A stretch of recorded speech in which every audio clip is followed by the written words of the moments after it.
The bakkie rumbles over the dirt road as the two occupants sit in silence.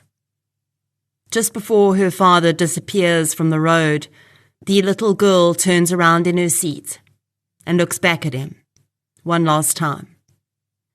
The man beside her keeps his focus on the road until they're far enough away, and then he will pounce like the predator he is. This is True Crime South Africa. I'm Nicole Engelbrecht, and you're listening to episode 187, The Murder of Elizabeth Martiens.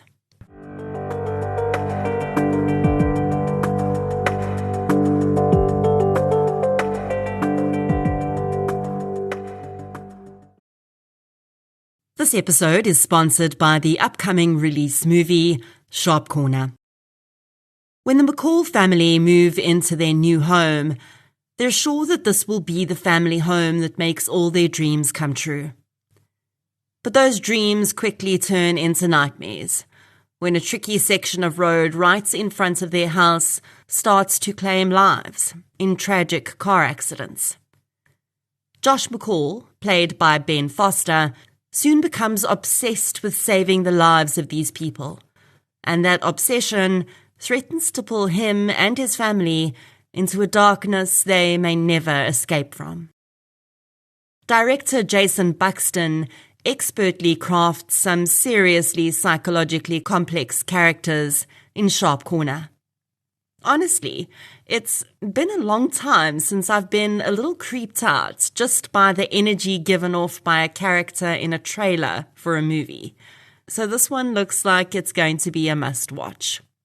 Also starring Kobe Smulders and Gavin Dreer, Sharp Corner launches in cinemas nationwide on the 27th of June. Book your tickets now. Since 2019, True Crime South Africa has been telling the stories of the victims of violent crime in South Africa. The podcast is independent. That means no big or even little corporates fund it. And that's just the way I like it. And it's the only independent podcast in South Africa that consistently charts in the top 10. Keeping a podcast like this going is time-consuming, and for the most part, it remains a one-woman process. It's me. I'm the one woman. You, yes you, are the reason this podcast continues to flourish and help bring in tips on missing person and cold cases. If you'd like to help keep the show running, please consider supporting our sponsors, signing up to Patreon or PayPal, follow the show on the socials, as the kids say, and share it with your fellow partners in crime. You can find our social links and learn more about our sponsors at True Crime South Africa /donate. Shout out to this week's Patreon and PayPal superstars. A huge thank you goes out to Mario Brown, Jessica Card, Vuyo Guma, Cheryl, Jade Grobler, Charlene, LZ Farr, Priya Govenden, Carla Gerdes Stewart, and Adele Mankies for your support on Patreon. Thank you so much, everyone. Your support really does make a huge difference. Patreon supporters get one additional exclusive episode a month, a shout-out on the pod, and other exclusive content, including Q&As with me, as and when it's available. It's a minimum of $1 a month. I think you should do it. Please.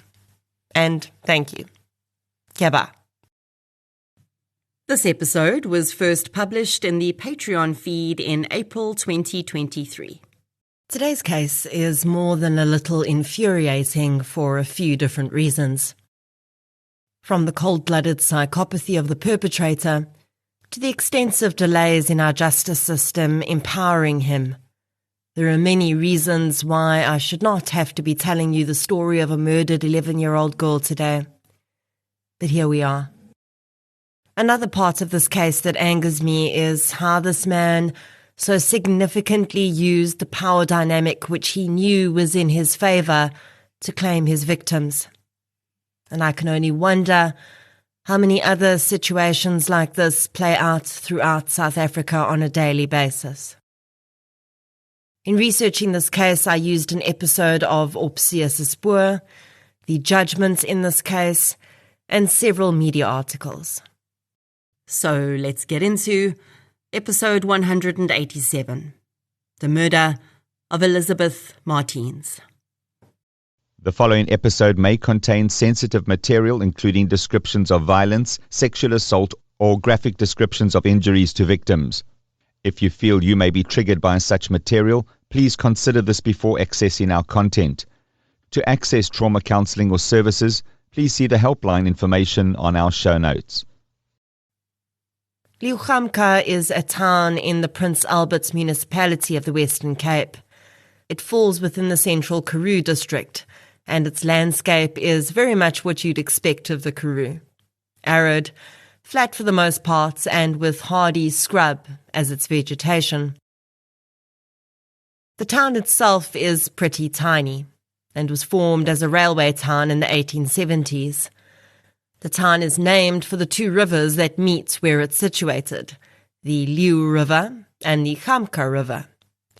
Interestingly, both of those words mean the same thing in two different languages. Liu means lion in Afrikaans, and Chamka also means lion in a now extinct language spoken by early Southern African people called Ngam.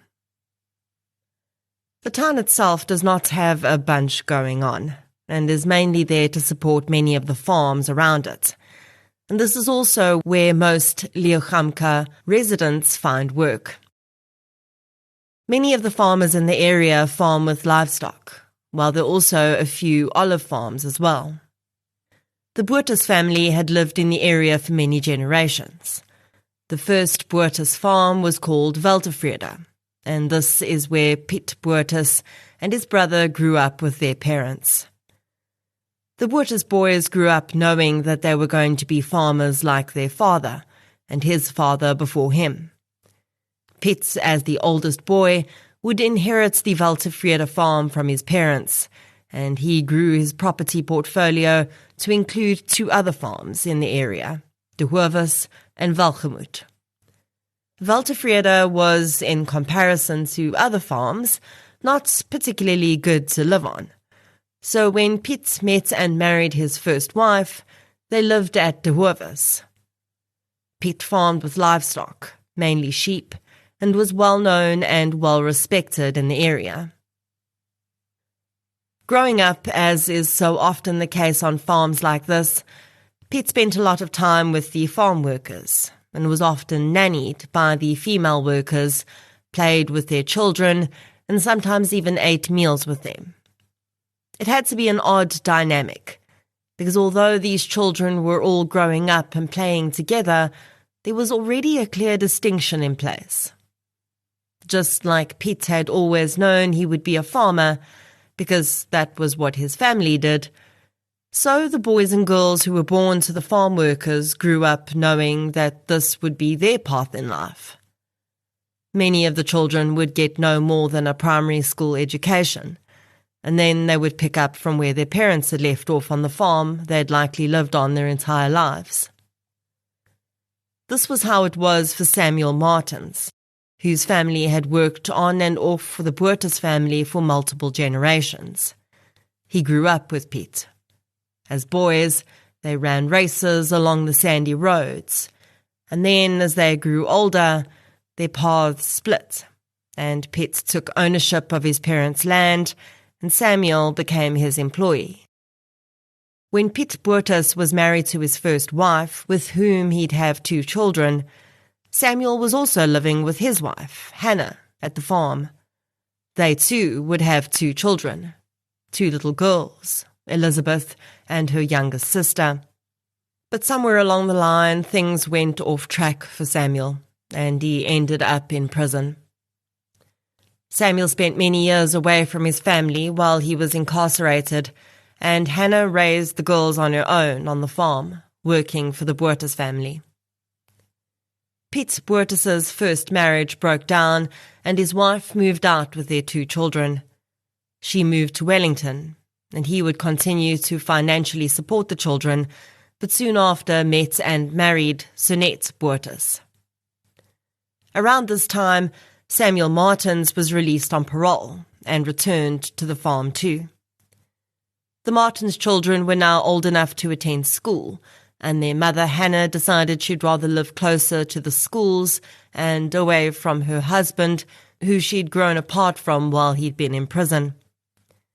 Hannah, Elizabeth and her sister moved to Maverville, 85 kilometers from Liuchamka. Elizabeth and her sister would visit their dad on school holidays and enjoyed spending time with their aunts and cousins who still lived on the Boertes farm. Elizabeth Martiens had been described as an intensely shy child. Her aunt said that she didn't really play with other children and preferred to spend time with her mother. Elizabeth spoke so infrequently, they said, that when she did say something, everyone listened because they knew it would be important. Being so close to her mom, Elizabeth found it difficult when they moved to Maverville to visit the farm on school holidays, but she did enjoy spending time with her dad and extended family. She was always happy to go back home, though. In June 2006, the first of several incidents would occur that would tear apart a community and leave both the Boertes and Martiens families reeling. In that month, 2 teenage girls whose mother had known Piet Boertes well and who'd lived on a property adjacent to his farm De Hoevis walked into a police station accompanied by their mother. The girls are named in court documents, and their mother is named in a media article, but I will not be naming them as they are minors as well as victims of sexual assault. The 2 girls had a story of horror to tell about a well-known local. The girls said that they'd been collecting firewood on Piet Boertes' farm when he'd appeared and called to them. They knew that they were not supposed to be on Piet's property, but the wood was just lying on the ground, scattered around, and they didn't see any harm in it. But when Piet called them over, they said he was clearly very angry. He made them put down the firewood and told them to follow him to an outbuilding. The girls wondered if he was going to call their parents, or maybe even the police, to report them for trespassing. But the punishment he had in mind was far worse than anything they could have imagined. In the hours that followed, the girls said Piet Boertes made them strip down naked and then tied each of them to a chair. He then proceeded to sexually assault each girl in front of the other. He ignored their pleading and requests to be released, and soon the girls began to wonder whether he was ever going to let them go. At one point, Piet left them there. It was getting dark outside, and the girls soon started to think that their lives may actually be in danger. One of the girls was able to loosen the ties on her hands slightly, and within a few minutes, she had them free. She untied herself and then her friend, and both girls grabbed their clothes, which Piet Boertes had thrown in a pile in the corner, and ran home, certain that at any moment, Boertes would appear. A case of indecent assault was opened at the Liuchamka police station against Piet Boertes. He was arrested and released on bail. Now, there's not much information available about how the community Piet lived in reacted to this incident. He denied the girls' claims, and his wife believed he was being falsely accused. While I don't know exactly how far the news of this case spread among the community, Liuchamka is a small town, and I cannot believe that there wouldn't be a pretty healthy grapevine in place, as in most other small towns. It seems, though, that for the most part, those that knew Piet, including the people that worked for him, did not want to believe he was guilty of what he was accused of. And as time went by and nothing further happened around the case, it's likely that people would have started to believe that police didn't have a case against Boertes. What had actually happened, though, which would only be revealed later, was that police had deeply failed the two girls. Their dockets had been misplaced, and it seemed that no one with any authority really seemed to think that it was much of a problem. So Piet Boertes continued on with his life, and those who knew him perhaps convinced themselves it had all been one big misunderstanding. In April 2007, almost a year after Piet Boertes had been accused of some pretty horrendous abuse of his neighbour's daughters, school was out for the Easter break, and Hannah Martiens arranged for her daughter Elizabeth to visit her father and the child's aunts on the farm. There she spent several days enjoying the freedom the farm afforded, and although she missed her mom, when it came time for her to go home, the young girl was despondent and told her father she wanted to stay longer. It took a while to convince her that there would be more school holidays coming soon, and she could spend as much time as she liked there then. Unconvinced, but realizing she probably had no choice, Elizabeth packed her suitcase and readied herself for her dad to say it was time to go. Samuel Martiens had arranged with his employer, Piet Boertes, that the man would give them a lift to Merweville so that he could drop his daughter off back home. Boertes had some business to do out in the area, so he'd agreed it would be fine for Samuel and Elizabeth to drive along.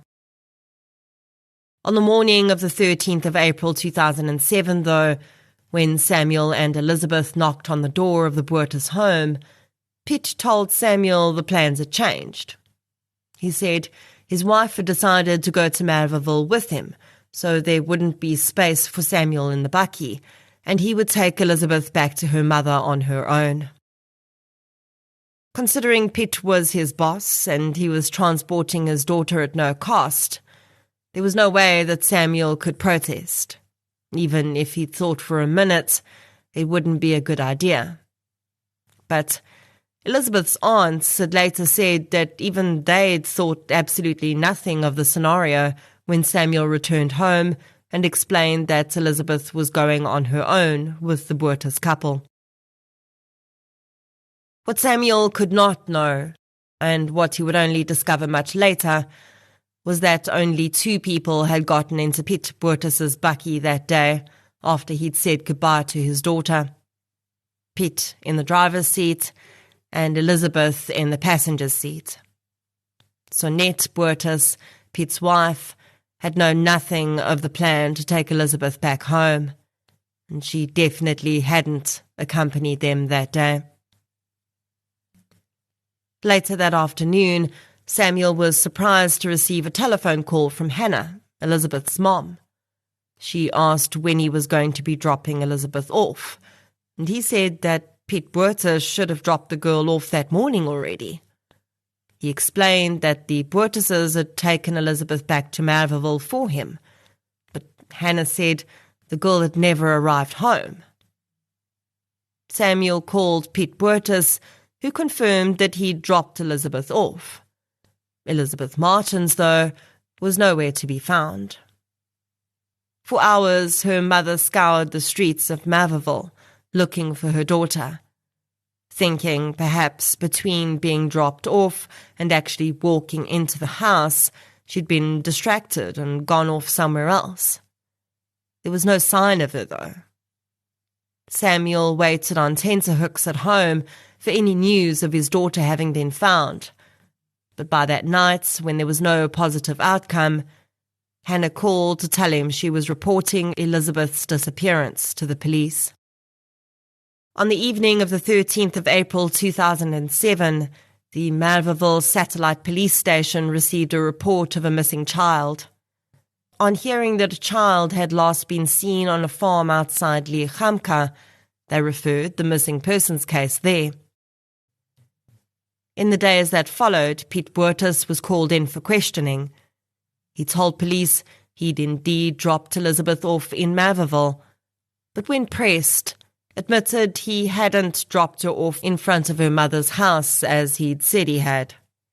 He claimed he'd been in a hurry to get to a meeting, so he told Elizabeth he was going to drop her off at the school and she could walk to her mom's house, which was not far away. He said he'd figured she made the walk from school to home every day, so she would know the way, and the girl had said that was fine. When police asked whether he had anyone that could confirm this, he suddenly remembered that yes, he did. His wife, Sonette, was in the car with him, and she would confirm that if they asked her. Sonette Burtis did indeed confirm that she'd made the trip to Maverville with her husband, and that they dropped Elizabeth off at the school, and the girl had seemed confident she could make it home from there. Several searches of the Maverville area were made by police in an attempt to locate 11-year-old Elizabeth Martiens. Her father Samuel, the family from the farm, and Piet and Sonette Burtis assisted in the search for the child, but there was absolutely no sign of Elizabeth Martiens. In the days, weeks, and then months that followed, the Martiens family began to wonder whether they would ever see Elizabeth alive again, and police attention to Elizabeth's case seemed to fizzle to a halt. It's always difficult to know what has happened behind the scenes in cases like this, but police would later be accused of ignoring the fact that Piet Burtis, the man last seen with a missing child, was also facing charges of indecent assault against 2 other minors. In a very odd statement, police would later say they'd initially had no leads into Elizabeth's disappearance, and Piet Burtis had been cooperative and, quote, even helped to search for Elizabeth, end quote. So they hadn't initially had grounds to suspect him. Again, there are probably many things that would never see the light of day in this case, and major overhauls would happen in the police in this area after this case, in the way they dealt with cases involving minor children.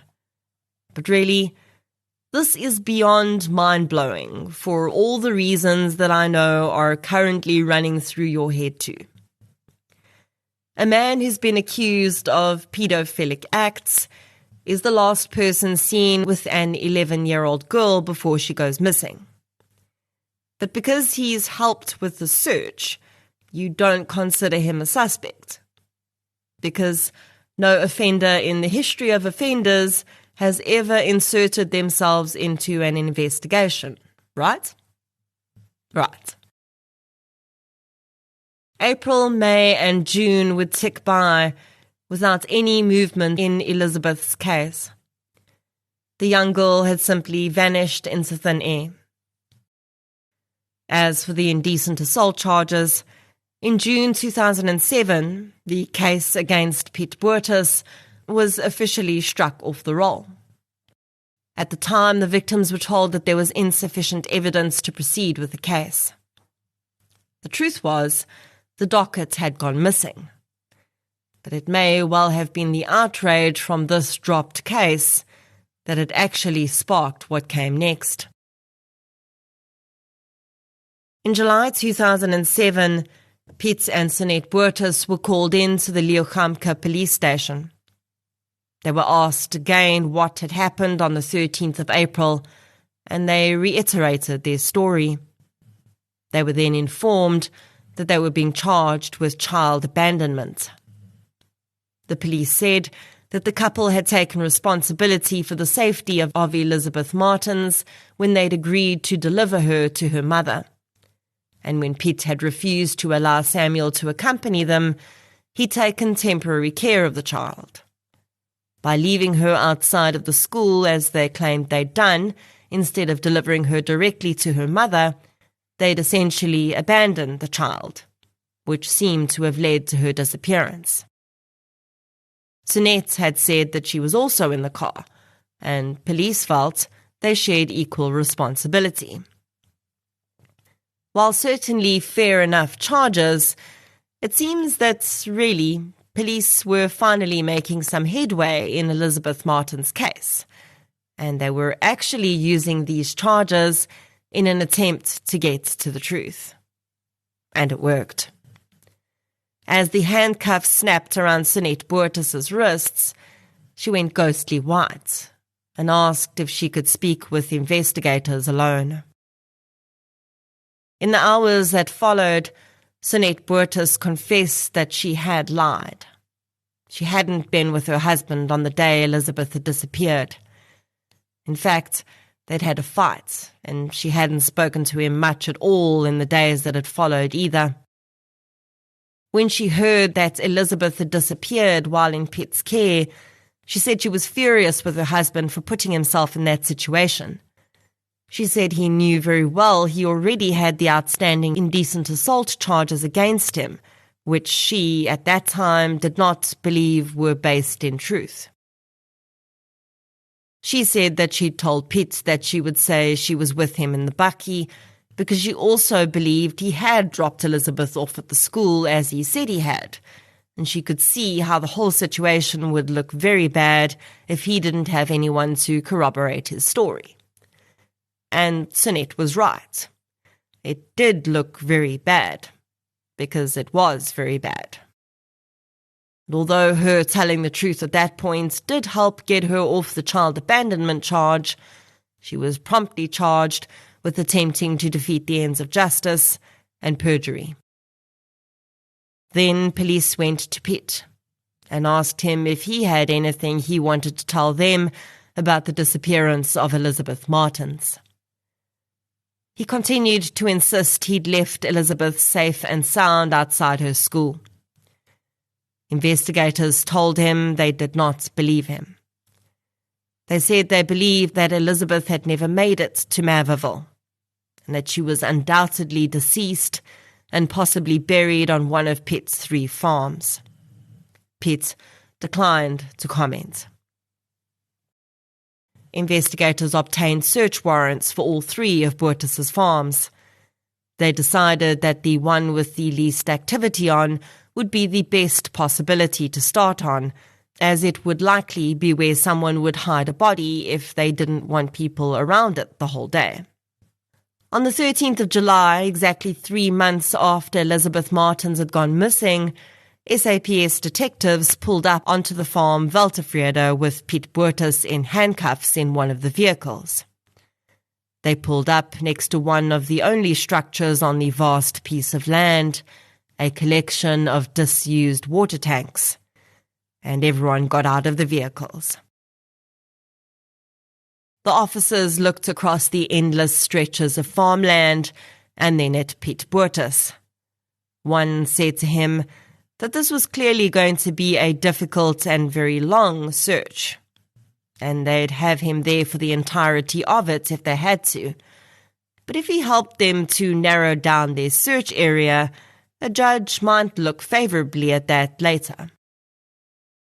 Boertus stood completely still for a moment, without any expression on his face. Then he turned slightly, made eye contact with one of the officers, and nodded at one of the water tanks. The officer asked if they should start their search there, and Boertus gave a quick nod and then turned away. Next to the water tank that Boertus had indicated lay the skeleton of a sheep, a harbinger of what was to come. The water tanks, from the pictures I've seen, look relatively small. They're about 2 meters wide and maybe as high. There's a round opening on top, about the size of a dinner plate, and the rest of the tank is completely sealed. Investigators peered inside the top, and at the bottom of the tank identified what they believed to be human remains. The remains were incredibly decomposed, but the size, just from looking at the body, indicated it was very likely a child. In order to preserve the remains, police would have to cut the water tank in half and transport the bottom half to the mortuary with the remains inside. The forensic pathologist could then do the painstaking work of performing an autopsy on the remains in situ, because the minute they tried to move the body, it would undoubtedly be completely broken apart. In terms of identification, fingerprints were not a possibility at all, and police would soon discover that even DNA was not going to work. The remains had been in the water tank and exposed to high temperatures for so long that the DNA had denatured and was no longer usable. During the search of all Piet Boertes' properties, though, police did find items belonging to Elizabeth Martiens. They found a makeshift fireplace not far from the water tank that contained remnants of clothing her aunt would confirm she'd been wearing on the day she went missing. Police also found items from Elizabeth's luggage that Piet had kept in his house, which they believed were trophies. By putting together all of this evidence and the circumstantial evidence that Piet had been the last person seen with Elizabeth, he'd been the one to indicate the tank to them, and that the tank was on his property, they and Elizabeth's family were prepared to accept that the remains were indeed that of 11-year-old Elizabeth Martiens. Boertes himself would also make certain admissions that confirmed this, although he seemed to want to remain as distanced from the situation as possible, as he was clearly intending on fighting the charges against him. Piet Boertes was charged with the murder of Elizabeth Martiens. On the 19th of September 2007, the case was handed over to Captain Kenneth Speed, then of the Provincial Organised Crime Unit. Speed is an incredibly experienced and highly regarded police officer, and he immediately recognised he would need to ensure that this case was handled correctly from then on to make up for what had happened before. Prosecutor Megan Ali was appointed to represent the state in the case against both Piet Boertes and his wife, who was still charged with perjury and defeating the ends of justice. Ali, upon discovering that the ball had been dropped so badly with the first two indecent assault cases, reactivated those cases and gave them to Captain Speed to investigate. By adding these cases to the trial, Ali and Speed hoped to prove that Boertes was a dangerous serial offender and that he should be convicted and sentenced as such. To support this, the then head of the SAPS's investigative psychology unit, Dr. Gerard Labuschagne, was asked to look at the case and present an opinion in court as to the psychological elements of the crime. The trial of Piet Boertes would begin in 2008. He pleaded not guilty to all the charges against him. His wife's trial began separately, and she pled guilty. In her plea explanation, she told the court that she was deeply in love with her husband and had honestly believed he was innocent of the accusations against him. She said she'd never believed for a minute that he'd harmed Elizabeth in any way, but understood that she'd never really known her husband at all. She accepted that her false testimony could easily have led to the abuse and deaths of more children, and she said that she was grateful that this had not happened because she would not have been able to live with herself if it had. Sonette was handed down a suspended sentence, and she divorced Piet shortly afterwards. Piet Boertes' trial would not be nearly as speedy, and it would take another 3 years and several witnesses to get through the charges against him. The two girls Piet was accused of indecently assaulting testified in camera. While the older of the two seemed to be coping better, the younger girl was clearly still deeply traumatized. The girl's primary caregiver had known Piet Boertes growing up, and she testified that the girls had been unable to finish school because they simply could no longer concentrate. They'd received no counselling after the crime, and upon hearing this, Captain Speed committed to ensuring and facilitating professional counselling for the girls. The pathologist who'd performed the autopsy on the remains, later identified as 11-year-old Elizabeth Martiens, testified that she'd done over 15,000 autopsies in her career, and close to a third of those had been on children. She felt that she was qualified to determine, through that experience, that even though the remains were very decomposed and the cause of death was impossible to definitively determine, from what she'd seen, there was a very good chance the girl had been strangled to death and that she had been tied up at some point as well. Ropes had been found inside the water tank with the body. The pathologist had found some damage to the hyoid bone in the throat, which pointed to possible strangulation. Although no sexual assault charges were levied against Boertes for Elizabeth's case because of the lack of evidence, the pathologist said that in the vast majority of cases she'd seen where children had been murdered and found naked, they were also sexually assaulted during the murder. It would also emerge that the sheep carcass that had been found next to the water tank had likely been placed there by Piet Boertes in order to mask the stench of death coming from the tank. The prosecutor pointed out that although no one lived on the farm, Piet did visit the land almost every day to tend to his livestock. He also took other farm workers there, including Samuel, Elizabeth's father.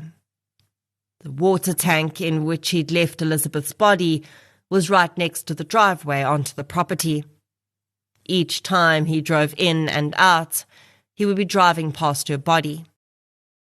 Dr. Labuschagne would later testify that this was likely done with psychological motive, as it helped him to regularly revisit his crime and, in addition, have the knowledge that he had a secret that no one else knew about. On regular occasions throughout the trial, community members from Leeugamka and surrounding towns protested the deep failings of police in this case. At one point, Boertes had to be brought into the courthouse under heavy police guard, as the crowd threatened to kill him. Locals demanded complete reform of the policing systems in their area, and felt that because Boertes was a well-respected and wealthy member of the community, he'd been treated differently than other criminals, even when charged with the heinous indecent assault charges of the two girls. Eventually, the police commander for the district would address the crowd and promise that significant changes would come from the police failings in this case, which would see changes implemented in the investigation of missing children, as well as police handling of sexual assault cases in the district. While Samuel Martiens attended as much of the trial as he could, sadly Hannah Martiens passed away 3 months after her daughter's body was found. She'd been in ill health before that, and her daughter's disappearance, the 3-month search for her, and then the devastating news that her body had been found would all prove too much for her. She left behind her younger daughter, Elizabeth's sister, who had lost her mother and sister in the space of 6 months. Eventually, in March 2010, the trial came to a close, and Piet Boertes was found guilty on all charges. In the sentencing phase of the trial, the state would present evidence through Dr. Gerard Labuschagne in aggravation of sentence, which underpinned that Piet Boertes was undoubtedly a paedophile, and as such, there was very little possibility of rehabilitation. The fact that he'd progressed to murder in such a short space of time after what is his first recorded sexual offence, Labuschagne said, was extremely concerning, and the man should most certainly be considered a dangerous offender. Piet Boertes did not testify in his own defence during his trial, but during the sentencing portion, his lawyer did speak on his behalf, saying that his client maintained his innocence of the charges against him, but oddly also did not dispute Dr. Labuskaghni's findings about paedophilia. In May 2010, Piet Boertes was sentenced to 35 years direct imprisonment. The sentence consisted of 2 8-year sentences for each of indecent assault crimes against the 2 minor girls, as well as 30 years for the murder of Elizabeth Martiens. 3 years of the 8-year sentences imposed on the indecent assault charges were ordered to run concurrent with that of the 30-year murder sentence, and 5 years of the imprisonment on each of the indecent assault charges should run concurrently with one another. The judge ordered that the report prepared by Dr. Labuskaghni should be placed into Piet Boertes' Department of Correctional Services file, and that his recommendations regarding specialized therapy for sexual offenders, and specifically pedophiles, should be adhered to and his concerns taken into account when Boertes became eligible for parole. Piet Boertes will be eligible for parole in 2030. He will be 62 years old. There is absolutely no doubt that had the case reported by the 2 girls in June 2006 been properly investigated and quickly prosecuted, Elizabeth Martiens would not have died. By bungling that investigation, police or prosecutors or whomever was responsible gave Boertes permission to carry on as he pleased. And he did. When they refused to hold him accountable for what he'd done, they may as well have sent him a gold-inscribed letter that said, "You, Piet Boertes, can act on your urges with impunity. You and your wishes are far more important than anyone else." And Piet Boertes said, "Well, thank you. That's what I've felt all along."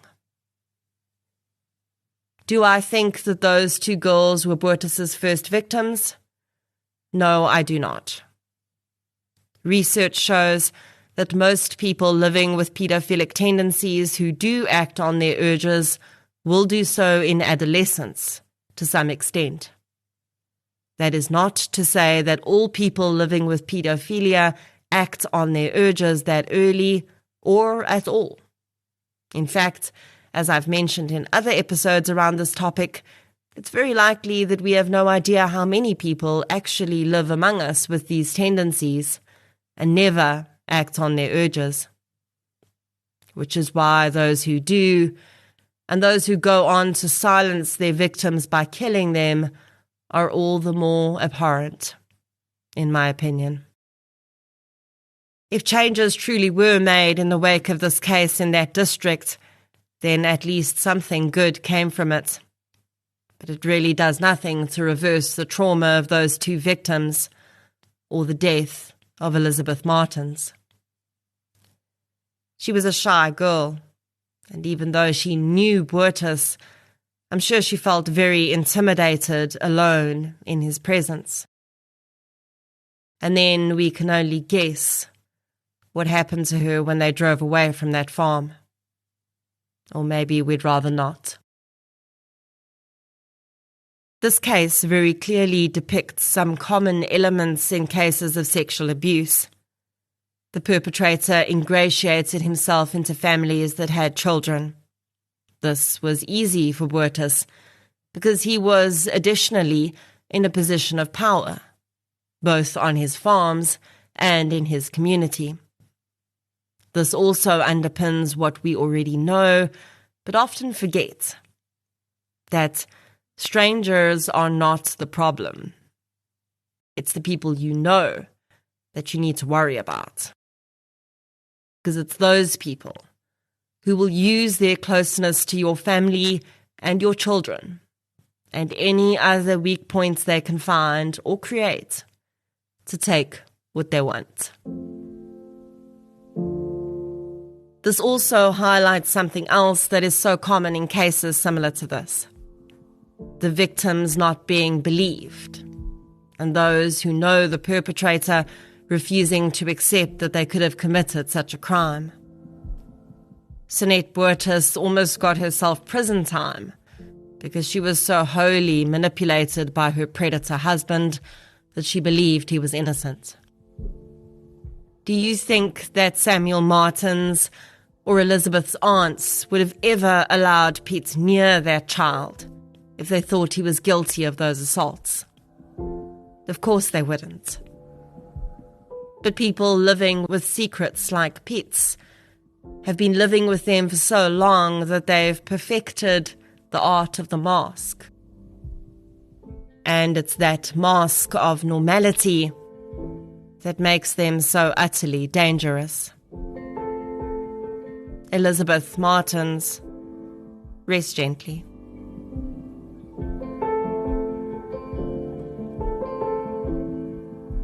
If you'd like to hear more victim-focused true crime content, please subscribe to True Crime South Africa on Spotify or the platform you're using to listen right now. If you're looking for something still related to real-life stories, but often with a more positive slant, you can check out my new podcast series, I Lived Through This. You can follow both podcasts on social media. We're on Facebook, Twitter, and Instagram. I'll be back next week with another episode. Until then, thank you for your support, and I'll chat to you soon.